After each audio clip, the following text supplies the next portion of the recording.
रोहित, ये शुरुआत की है चीन ने, लेकिन इसका जवाब हिंदुस्तान किस तरीके से देगा वो देखना होगा। क्योंकि अभी तक अगर हम दो देश इस बात पे फख्र करते थे कि ये एक ऐसी सीमा है जहां पर एक बहुत लंबी सीमा विवाद है, लेकिन फिर भी एक भी गोली नहीं चली है, क्योंकि 1993 में इस तरह का एक समझौता दोनों देशों के बीच हो गया था। वाकई आज चीन को इसका जवाब देना ही होगा कि क्या हुआ, क्यों हुआ ऐसा कि सीमा पर उसके सैनिक खुद को नियंत्रण में नहीं रख पाए। और उसमें भी सीमा के उस हिस्से की बात हम रोहित कर रहे हैं जहां पर जो बातचीत है वो फल दे रही थी और वहां पर डी एस्केलेशन, डिसएंगेजमेंट हो रहा था दोनों सेनाओं का। भारतीय सेना ने इस शब्द का इस्तेमाल किया कि हम पीछे नहीं हटा रहे हैं, हम डिसएंगेज कर रहे हैं, ताकि थोड़ी सी प्रतिष्ठा, थोड़ा सा मान बचा रहे चीन का। लेकिन अगर चीन इसी तरीके से चीजें करना चाहता है कि जो वहां पर जिस तरह का टकराव हुआ उसमें हमने अपने जवान खो दिए, अपने अफसर को खो दिया, तो इन चीजों को अब सामने आना होगा कि एलएसी पर जो बातचीत भारत की पहल पर चल रही है उसमें चीन चाहता क्या है। क्योंकि शुरुआत से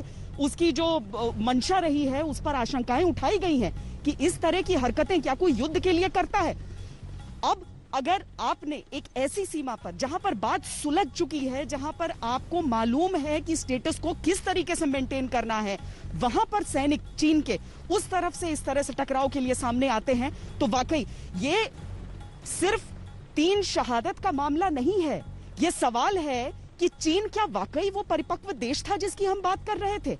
भारत अगर अपनी तरफ से बातचीत के जरिए, हमने यहां तक किया रोहित कि सामने से आपने मेजर जनरल को भेजा तो हमने फिर भी लेफ्टिनेंट जनरल को वहां पर भेजा, बातचीत से सुलझना था मामले को, लेकिन चीन नहीं सुधरा।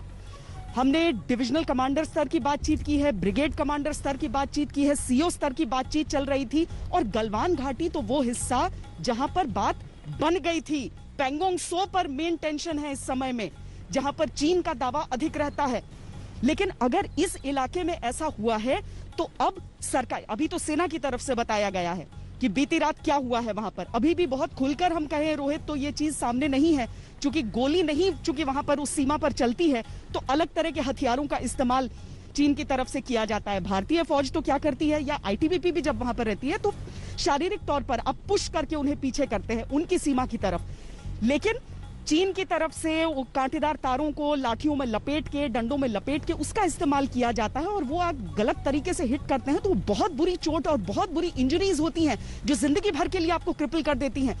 लेकिन अभी गोली चली या उस हाथापाई में जान गई, ये चीज पहले देखना होगा। और बातचीत अब किस दिशा में जानी है, ये भी बहुत बड़ा सवाल हमारे सामने उठ खड़ा हुआ है रोहित। बिल्कुल श्वेता, और इस समय राजनीतिक बयान इस पर आने शुरू हो गए हैं। खास तौर पर अखिलेश यादव का ट्वीट है अभी अभी श्वेता, जो ये कह रहे हैं कि गलवान वैली लद्दाख से चीनी मुठभेड़ में हमारे कमांडिंग अफसर और 2 सैनिकों की शहादत का समाचार मिला है। भावपूर्ण नमन। सरकार से इन हालात में भारत चीन सीमा पर वास्तविक स्थिति के स्पष्टीकरण की अपेक्षा है। लगातार विपक्ष की तरफ से श्वेता ये कहा जाता रहा कि सरकार पारदर्शिता नहीं बरत रही है, एलएसी पर जो कुछ हो रहा है सरकार वो सब कुछ सामने नहीं रख रही है। अब जब सेना की तरफ से ये एक जानकारी दी गई है, क्या आपको लगता है सरकार की तरफ से औपचारिक स्पष्टीकरण इस मामले में आएगा? आपने रक्षा मंत्री से बात की थी, उनसे सवाल पूछा था तो उन्होंने कुछ चीजें रखी थी, लेकिन उनको विपक्ष ने बातों को औपचारिक स्पष्टीकरण माना नहीं था सरकार का। नहीं, औपचारिक स्पष्टीकरण से आगे अब सरकार को यह भी बताना पड़ेगा कि अब हमारा स्टैंड क्या है। अगर चीन इस तरह की हाथापाई कर रहा है जो जानलेवा है, अभी हाथापाई ही की श्रेणी में अगर उसे रखा जाए, तो चीन अगर इस तरह की चीज कर रहा है, अगर पाकिस्तान के साथ सरहद पर इस तरह की कोई चीज हुई होती रोहित, हम सीधे आज युद्ध की रट लगा रहे होते। लेकिन चीन के साथ क्या होगा, अभी तक जो स्पष्टीकरण की बात चल रही थी अलग अलग राजनीतिक पार्टियों की तरफ से, उसमें एक बहुत बड़ा सवाल था कि चीनी सेना कहां तक आई है। उसमें कुछ खबरें ऐसी भी आती थी कि भारतीय सेना की पोजीशन इस समय क्या है, चीन क्या वाकई हमारी सीमा में घुस चुका है, कितना पीछे उसे करना पड़ेगा। लेकिन अब तो स्पष्टीकरण से एक कदम आगे हम हैं, अब जाने गई हैं हमारे जवानों ने, हमारे अफसर ने बलिदान दिया है अपना।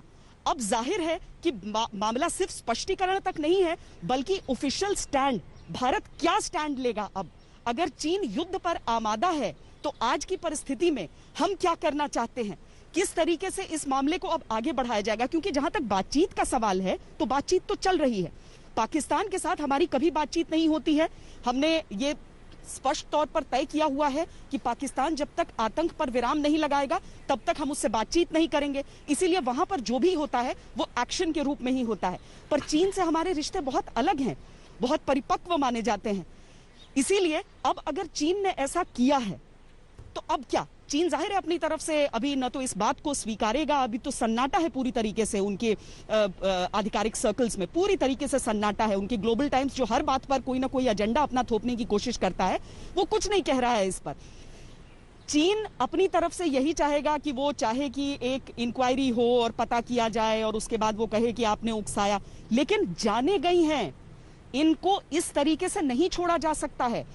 भारत सरकार को सामने आकर इस मामले में जल्दी से जल्दी स्टैंड क्लियर करना होगा सरकार का कि हम क्या समझें, इस समय क्या समझें कि हमारी उत्तरी सरहद पर जो चल रहा है वहां पर भारतीय जानें महफूज हैं या नहीं है। सरकार ने कल ये कह दिया था, जो सूत्रों से निकलकर खबर आई थी सेना में, सरकार ने ये कहा था कि एलएसी पर हमारी बातचीत चल रही है लेकिन आपके हाथ नहीं बंधे हैं, आपके सामने जो होता है आप उसका माकूल जवाब देंगे। ये इस तरह की चीजें सामने आई थी।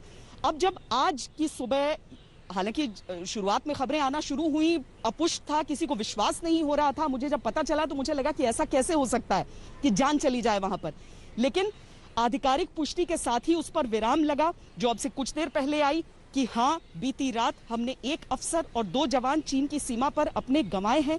तो अब जाहिर है हर एक के मन में, चाहे वो राजनीतिक पार्टी से जुड़ा हो या न जुड़ा हो, सबके मन में आएगा कि भारत अब क्या करेगा और क्या करना चाहता है।